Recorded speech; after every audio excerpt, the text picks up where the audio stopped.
hadn't touched that guitar in over 40 years, but when I saw it again, something inside me froze. It was lying there in the corner of the old studio, covered in dust thick enough to hide the color of the wood. The air smelled like old leather and burnt cables, and the silence was so deep it almost rang in my ears. Funny, after decades of stadiums roaring, silence becomes the loudest thing you can hear. I didn't even plan on coming in here tonight. I'd only come down to the old cottage to escape the noise. Not the crowd noise, but the noise inside my head. Sharon was asleep upstairs, the dogs curled up somewhere warm, and the house felt like a museum of who I used to be. Gold records, tour posters, photographs of a man who looked like me but wasn't. Every face smiling in those frames belonged to someone chasing something. I couldn't even remember what it was anymore. My hand brushed against the neck of that guitar by accident. It was leaning against the wall behind an amp that hadn't worked since 1997. The wood was cracked around the edges, strings dead, tuning pegs corroded. My first guitar. The one I bought with money from my first factory job back in Birmingham. I remember the day like a scar. Me and Tommy laughing in the rain, arguing about who'd play lead and who'd sing, promising each other we'd never stop playing. We were stupid kids with calloused fingers and big dreams. When I picked it up, the weight of it hit me like time itself. It wasn't heavy, not really, but it carried everything I'd buried. The sound it made when I strummed was rough and broken, but there was still life in it, a faint hum under the rust. I felt it vibrate through my hands, up my arms, right into my chest. It was like the past knocking to be let back in, and then I heard it, a faint rattle like something loose inside. I shook it gently and the sound came again. A dry, papery whisper. My first thought was it must have been a pick or an old set list stuffed in there years ago. But when I tilted it just right, something slid to the edge of the sound hole. I reached in, careful not to splinter the wood, and pulled out a folded piece of paper. Yellowed, thin, and fragile as if one wrong breath would tear it apart. There was handwriting on it. Small, cramped letters in faded blue ink. And the moment I saw that handwriting, my heart stopped. I knew it. I'd seen it before, in the margins of song sheets, on old scraps of lyric paper, on the notes pinned to the wall of that tiny flat we shared when we thought the world would listen. It was Tommy's. For a moment I couldn't move. My throat went dry. Tommy, my first mate in music. The one who taught me the first 3 chords that ever mattered. The one who said, if you ever make it big, just don't forget who you started with. I remembered the last time I saw him, just before Sabbath took off, when everything was happening so fast I could barely breathe. He smiled and said, go on, mate. You were born for it. And I went. I didn't look back. I told myself I would write him, call him, bring him along someday. But someday turned into decades, and life has a cruel way of swallowing promises whole. I unfolded the letter with trembling fingers. The ink had bled in places, but the words were still there, ghost-like but clear. If you're reading this, mate, it means somehow this guitar found its way back to you. I'm glad. I always knew you'd keep it. This old thing's got a soul, don't it? Just like us. I figured if life ever got too loud, you'd come back to it. You'd need to. There's something I wanted to tell you. And then it stopped. The rest of the page was blank, no signature, no second page. Just that.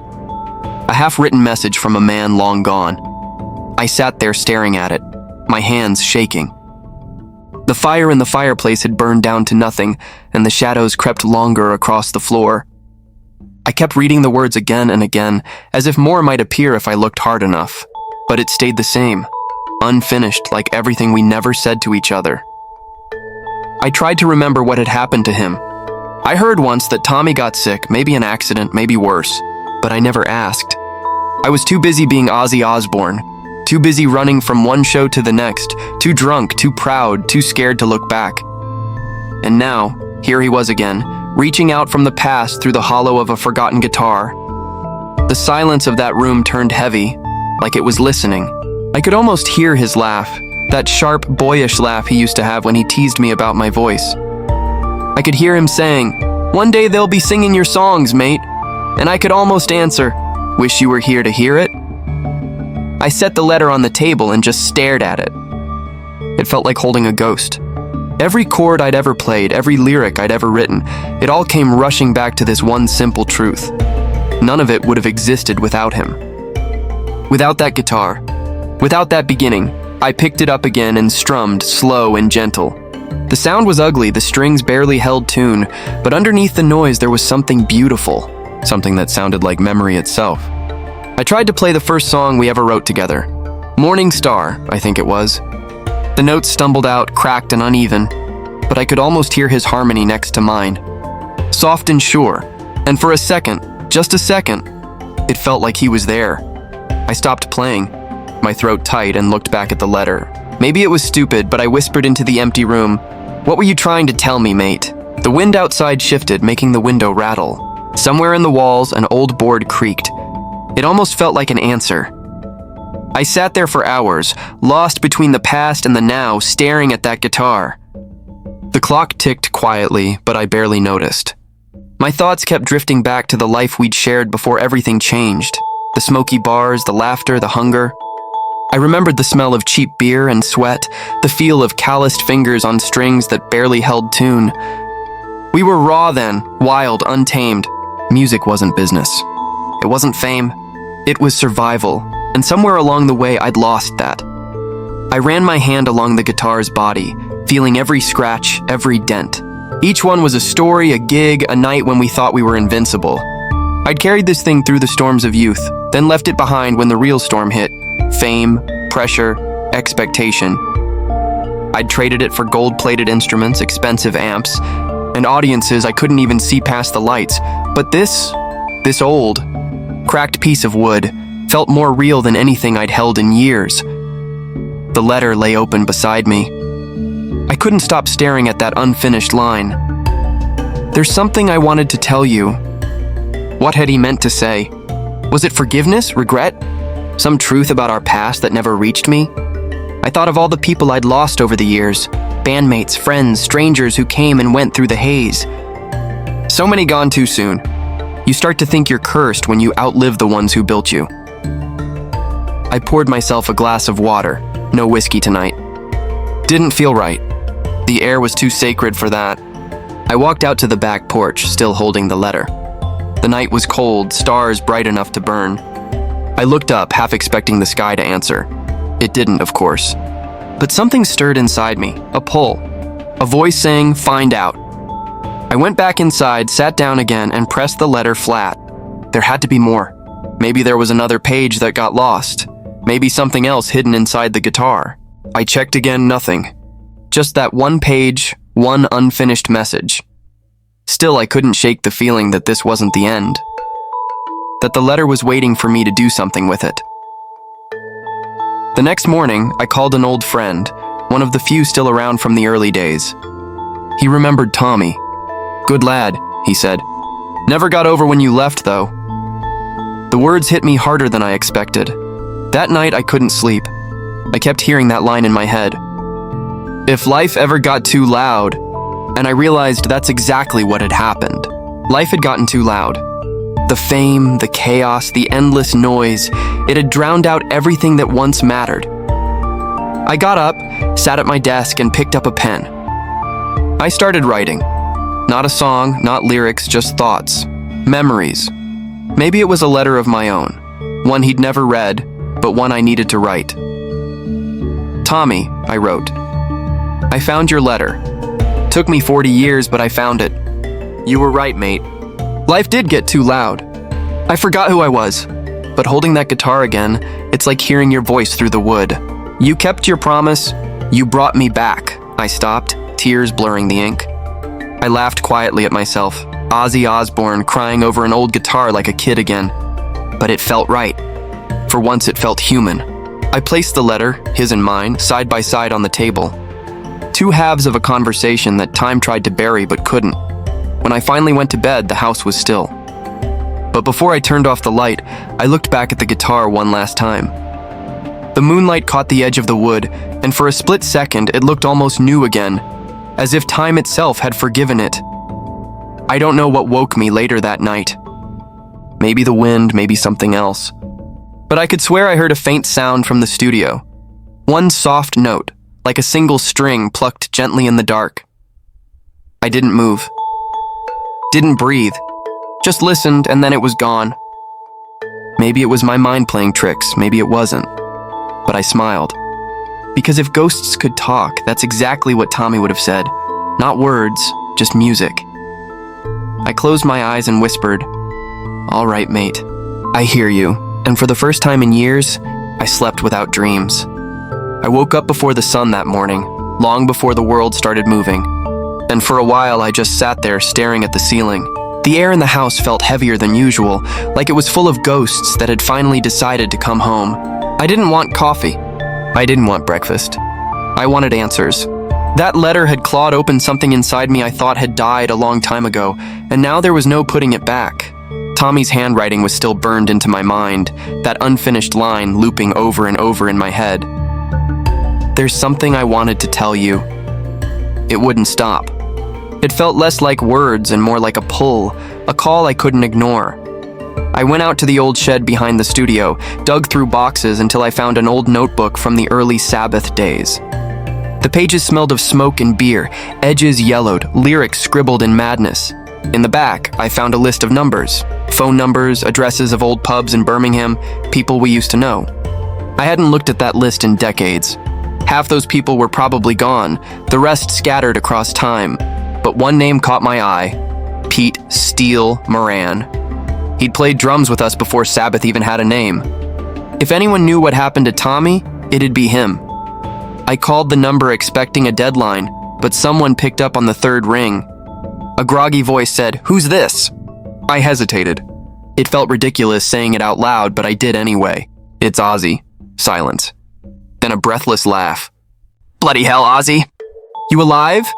I told him I needed to talk, and before I could explain why, he said, "You're calling about Tommy, ain't you?"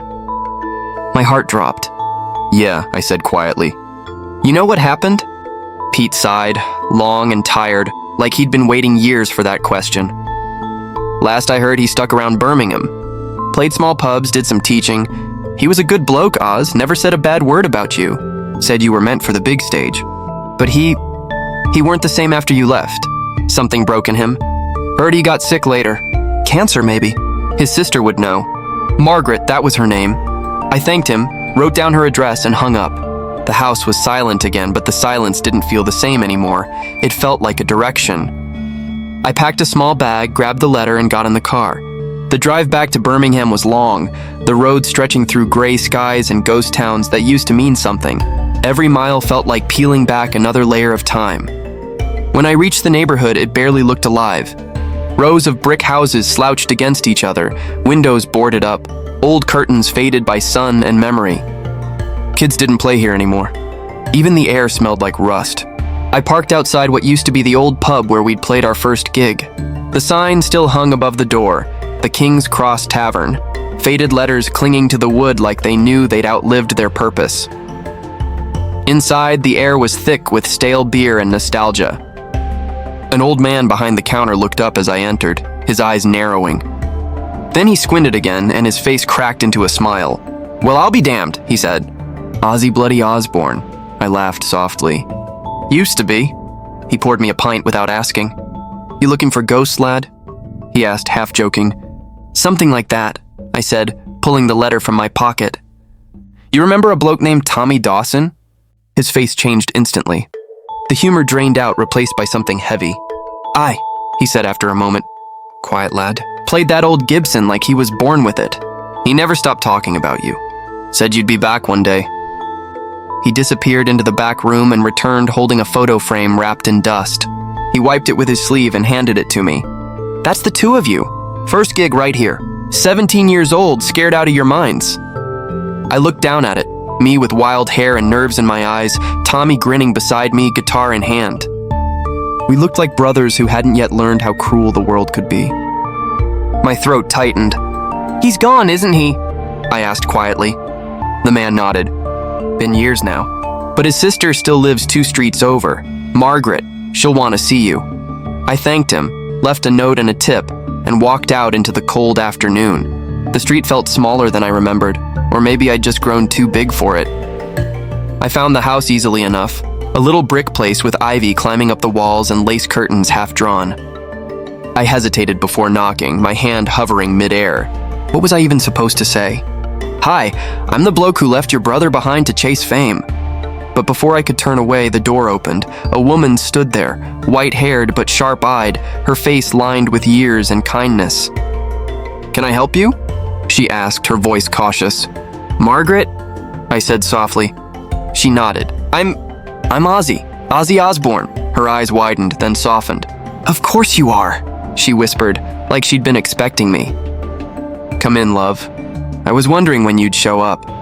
The house smelled like tea and old wood. She led me to the living room, where the walls were lined with photographs. Tommy as a boy, with friends, with guitars, always smiling that same easy smile. She poured tea and sat across from me, her hands trembling slightly. "He talked about you till the day he died," she said. "Said you had a gift no one else did. He was proud of you, you know. Never blamed you for leaving." I couldn't speak. My throat burned. She reached into a small drawer and pulled out an envelope, edges brown and soft with age. "He left this for you," she said. "Said if you ever came back, I was to give it to you." I nearly gave up waiting. She handed it to me. My name was written across the front, not Ozzy, but John Osbourne. Seeing my real name in his handwriting hit harder than anything. I turned the envelope over in my hands for a long moment before opening it. Inside was another folded letter, the same blue ink, the same careful writing. I read slowly, my hands shaking. "John, if this finds you, it means you came back." "I'm glad, mate. I always knew you would someday. I never blamed you for going. The world needed to hear you. I just wanted to say what I never got to. Thank you for believing in the music before anyone else did. I know you'll go far, and I know the world will try to change you. Don't let it. If you ever forget why you started, just pick up this guitar. It'll remind you who you were before the noise. If fame ever feels empty, remember, the music was never for the world. It was for us, and for every soul who needed it." By the time I reached the end, the words blurred through tears I didn't even feel coming. Margaret reached out and touched my hand gently. "He wanted you to know that he never stopped being proud of you," she said, "even when he got sick. Especially then." I sat there for a long time, the letter trembling in my hands, the room spinning softly around me. There was a peace in her voice, but a hole in my chest that wouldn't close. I thanked her quietly, unable to find the right words, and she just nodded like she understood. "Take it home with you," she said. "Play something for him." When I got back to the car, the sun was setting behind the old rooftops, painting the sky in burnt orange and smoke. I drove in silence, one hand on the wheel, the other holding that letter like it was a heartbeat. By the time I reached home, night had fallen. The studio lights glowed faintly through the windows, and I could almost see that old guitar waiting for me inside, patient as ever.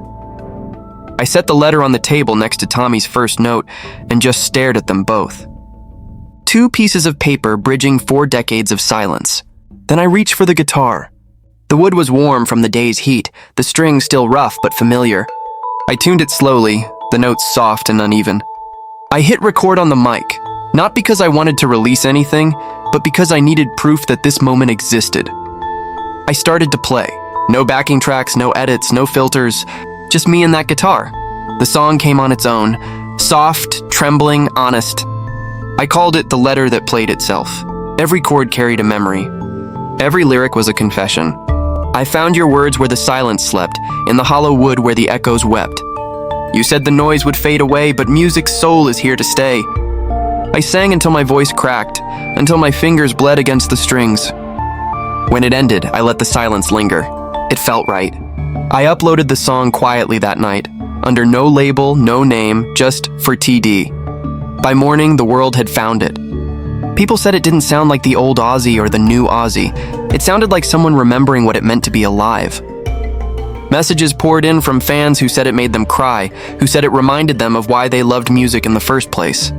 None of them knew who Tommy was, but somehow they understood. The song wasn't about fame or nostalgia. It was about friendship that never died, even when one of you did. A few days later, I framed both letters and hung them above my writing desk. Below them sat the guitar, polished for the first time in years, its scars gleaming like metals. Every time I passed it, I felt something shift inside me, a quietness that wasn't empty anymore. One night I sat there again, the studio bathed in moonlight. I looked at the letters, then at the guitar and whispered, "We did it, mate. Took a few decades, but we did it. I smiled, closed my eyes for a moment, and in the stillness, I heard it again. A soft vibration, the faintest hum from the guitar strings like a note played by unseen hands. The sound was gentle, real, alive. I didn't question it. I just listened. The strings sang for a few seconds, then fell silent. But in that silence, there was peace. The wind moved through the open window, brushing against the letters, lifting their corners as if someone had breathed them to life again. I felt the weight of everything ease off me. The guilt, the noise, the years. It all drifted away, leaving only gratitude behind. Music had given me fame, but Tommy had given me purpose. And now, at last, he'd given me something far greater. Closure. The strings gave one final shimmer before settling still. I whispered into the dark, "Good night, brother." And somewhere in the quiet, I swear I heard him answer. Not in words, but in the echo of that single, everlasting note.